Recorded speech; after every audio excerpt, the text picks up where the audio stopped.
নমস্কার দর্শক বন্ধুরা, আজ আমি আপনাদেরকে তালপাতা দিয়ে একই সিস্টেমে একই প্রসেসে দুটো জিনিস তৈরি করা দেখাবো।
গরমকাল এসে গেছে এবং তাপমাত্রা অতিরিক্ত বেড়েছে, মাঝে মাঝেই লোডশেডিংও হচ্ছে।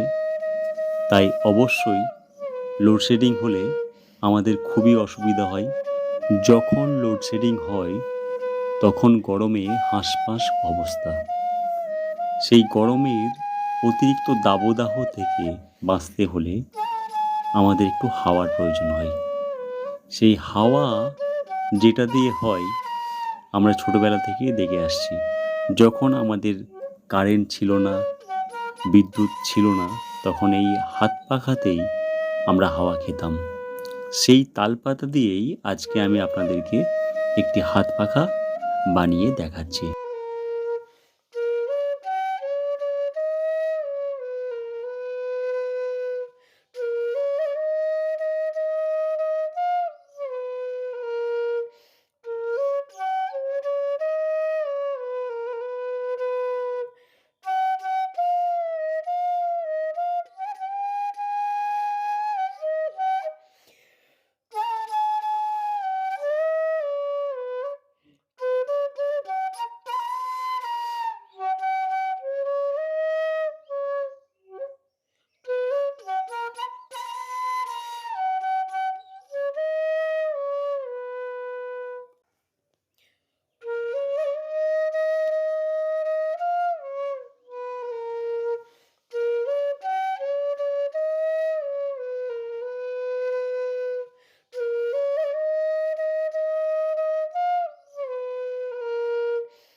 এই হাত পাখা বানাতে গিয়ে আমার হঠাৎ করেই মাথায় এলো যে প্রসেসে আমি এই পাখাটি বানাচ্ছি, সেই প্রসেসেই এই তালপাতার জিনিসটাকে আমরা আমাদের ডাইনিং টেবিলে ম্যাট হিসাবে ব্যবহার করতে পারি।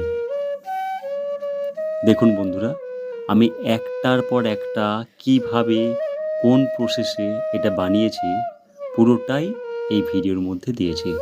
চাইলে আপনারাও কোথা থেকে যদি তালপাতা পান তাহলে এই রকম প্রসেসে আপনারাও পাখা অথবা ম্যাট তৈরি করে নিতে পারেন।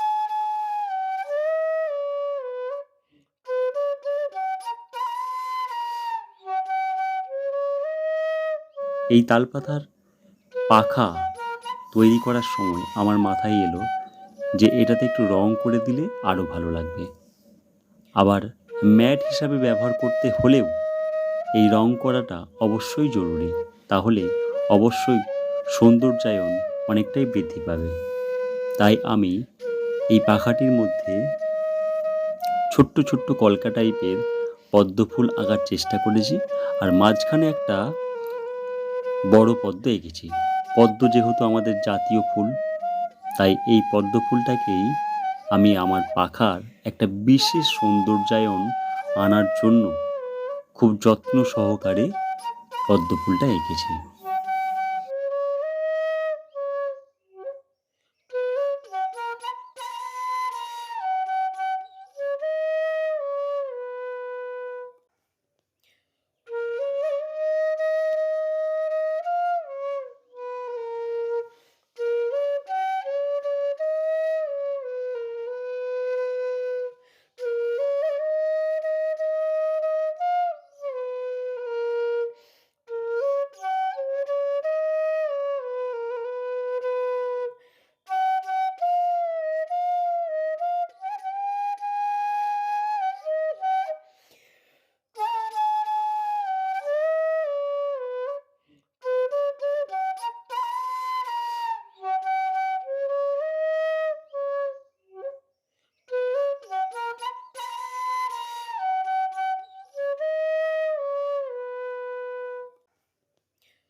বন্ধুরা, অবশ্যই জানাবেন আমার আজকের কাজটি আপনাদের কেমন লাগলো।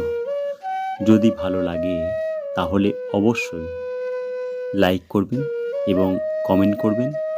আর যারা আমার চ্যানেলে আজকে প্রথম এসেছেন তাদের কাছে আমার বিশেষ অনুরোধ, আমার ছোট্ট চ্যানেলটিকে সাবস্ক্রাইব করে আমাদের এই ক্রাফট যা জানি চ্যানেলের চির সদস্য হয়ে যাবেন।